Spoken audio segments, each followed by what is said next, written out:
اگر کوئی پاکستانی بھی دہشت گردوں کا حامی ہے وہ بھی دہشت گرد ہے. یہ کیا بات ہوئی کہ جی وہ پاکستان کا نوجوان ہے, اس نے اگر دہشت گردوں کی حمایت میں پوسٹیں لگائی ہیں تو اس کے خلاف ایکشن نہ لیا جائے. یہ ایک بہت ہی کمزور اور فرسودہ دلیل ہے جو شیخ وقاص اکرم صاحب نے دی ہے. انہیں کہنا چاہیے تھا کہ اس کا کانٹینٹ جو ہے وہ آبجیکشنیبل ہے, اسے قانون کے مطابق کارروائی سزا دی جائے.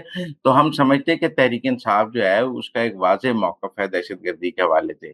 جب آپ دہشت گردی کی حمایت کرنے والے سوشل میڈیا ایکٹیوسٹ کی حمایت کرتے ہیں تو آپ دہشت گردوں کی حمایت کرتے ہیں, پھر آپ دہشت گردوں کے ساتھ کھڑے ہیں. تو میرے خیال میں جو اس بارے میں کوئی دو رائے نہیں ہونی چاہیے کہ جو دہشت گرد ایک ایکٹیو دہشت گرد ہیں, ایک ڈیجیٹل ٹیررزم ہے جس میں جو دہشت گردوں کے حامی ہیں ان کو بھی وہ بھی دہشت گرد ہیں, اور جو ان کا سیاسی بیانیہ بنانے کی کام کرتے ہیں ہیومن رائٹس ایکٹیوسٹ کی آڑ میں کہ ہم جی پولیٹیکل ایکٹیوسٹ ہیں یا ہیومن رائٹس ایکٹیوسٹ ہیں, لیکن اصل میں وہ دہشت گردوں کی حمایت حاصل کرنے کی کوشش کرتے ہیں, وہ بھی دہشت گرد ہیں. میں ماہرنگ بلوچ کے بارے میں بات کر رہا ہوں. میں دیکھ رہا ہوں کہ انہوں نے کوئی بلوچستان میں ایک جگہ پھر ریلی کی ہے اور وہاں پھر اپنی مسنگ پرسن والی بات کر رہی تھی, حالانکہ کچھ مسنگ پرسن تو دہشت گردی کے ان واقعات میں مارے بھی گئے ہیں جن کو یہ مسنگ پرسن کہتے تھے اور وہ نکلے دہشت گرد ہیں.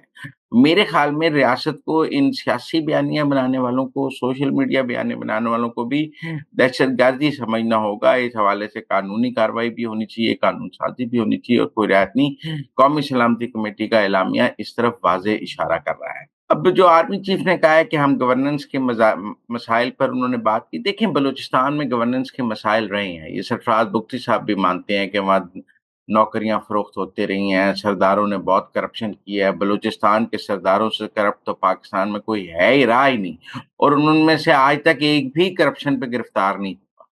وہ سڑکیں کھا گئے ہیں, وہ اسکول کھا گئے ہیں, وہ لوگوں کے حقوق کھا گئے ہیں بلوچوں کے سردار, لیکن وہ آج اب معصوم بن کے کھڑے ہیں.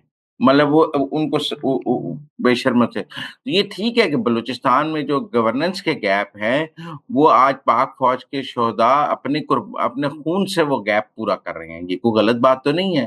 بلوچستان اس کی زندہ مثال ہے, اور بلوچستان کی حکومت یہ مانتی ہے کہ جتنی کرپشن پچھلے 70 سال میں بلوچستان میں ہوئی ہے کہیں بھی نہیں ہوئی ہے, اور اس کو آج تک ہم کہیں کھاتے میں بھی نہیں لا سکے ہیں. نوکریاں بکی ہیں, ترقیاتی فنڈ بکے ہیں, رشوتیں ہوئی ہیں, کیا نہیں ہوا بلوچستان میں. اسی طرح فاٹا کے ایریا میں جو ہمارا ٹربلڈ ایریا ہے وہاں بھی کرپشن کی بہت داستانیں ہیں. وہاں پولیٹیکل ایجنٹس کے ذریعے لوگوں کے حقوق مارے گئے ہیں. پولیٹیکل ایجنٹ کا جو نظام تھا وہ بھی کوئی خاص ڈیلیور نہیں کر سکا. تو میرے خیال میں یہ جو انہوں نے گورننس کے گیپس کی بات کی ہے وہ بالخصوص ان علاقوں کے بارے میں کی ہے جہاں آج ہمیں بہت دہشت گردی نظر آتی ہے. یقیناً وہاں گورننس کے گیپس ہیں اور وہ ختم کرنے ہوں گے. ہمیں لوگوں کو ان کے حقوق دینے ہوں گے, انفراسٹرکچر دینا ہوگا, تعلیم دینی ہوگی, صحت دینی ہوگی. یہ چیزیں پہنچانا گورننس کا حکومت کی, یہ تو فوج کی ذمہ داری نہیں ہے, یہ تو حکومت کی ذمہ داری ہے. اور اب 18ویں ترمیم کے بعد صوبائی حکومتوں کی ذمہ داری ہے, وفاقی حکومت کی ذمہ داری تو نہیں ہے. یہ تو اب 18ویں ترمیم میں صوبوں نے یہ حقوق اپنے پاس لے لیے اور یہ اب صوبائی حکومتوں کی ذمہ داری ہے. اور وہ اب دیکھیں نا کے پی میں تو تیسری ٹائم ہے پی ٹی آئی کی, وہ تو اب نہیں کہہ سکتے کہ یہ حقوق کس نے مار لیے یا ہمارے حقوق کون مار گیا. وہ انہوں نے ہی مارے ہیں جو حقوق مارے ہیں, 12-13 سال سے وہ وہاں حکمران ہیں.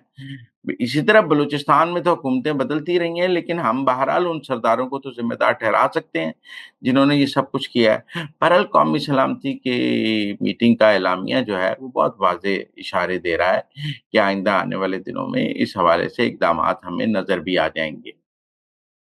ایک بات بہت سے لوگ کہتے ہیں کہ جو پی ٹی آئی والی, میں یہ واضح کرنا چاہتا ہوں کہ بلاول بھٹو نے بالکل ٹھیک بات کی ہے کہ جب عمران خان وزیر اعظم تھے تب تو وہ گرفتار نہیں تھے, وہ تو ملک کے وزیر اعظم تھے, پورے اقتدار میں تھے, اور وہ کہتے تھے میں ایک طاقتور وزیر اعظم ہوں, میں NRO نہیں دوں گا. آپ یہ بتائیں تب وہ قومی سلامتی کمیٹی کے اجلاسوں میں کیوں نہیں آتے تھے؟ آج جو لوگ کہتے ہیں کہ جی ان کو جیل سے لا کے قومی سلامتی کمیٹی کے اجلاس میں بٹھایا جائے, وہ ہمیں صرف اس بات کا جواب دے دیں کہ عمران خان جب وزیر اعظم تھے تب قومی سلامتی کمیٹی کے اجلاسوں میں شریک کیوں نہیں ہوتے تھے. جو بطور وزیر اعظم نہیں شریک ہوتا رہا وہ کہتا ہے مجھے قیدی کے طور پہ ضرور شریک کرائیں. کیونکہ آپ نہ قومی سلامتی پہ یقین رکھتے تھے, نہ قومی یکجہتی پہ یقین رکھتے تھے, نہ کچھ. تب بھی آپ اپنے سیاسی مفاد کی وجہ سے قومی سلامتی کمیٹی کے اجلاسوں میں نہیں آتے تھے, اور فوجی قیادت اپوزیشن کو بریف کرتی تھی, آپ دوسرے کمرے میں ناراض ہو کے بیٹھے رہتے تھے. اور آج بھی آپ کی یہی صورتحال ہے کہ آپ قومی یکجہتی کے خلاف اقدامات، آج نہیں بطور وزیر اعظم بھی آپ یہی کرتے تھے اور آج بھی آپ یہی کر رہے ہیں۔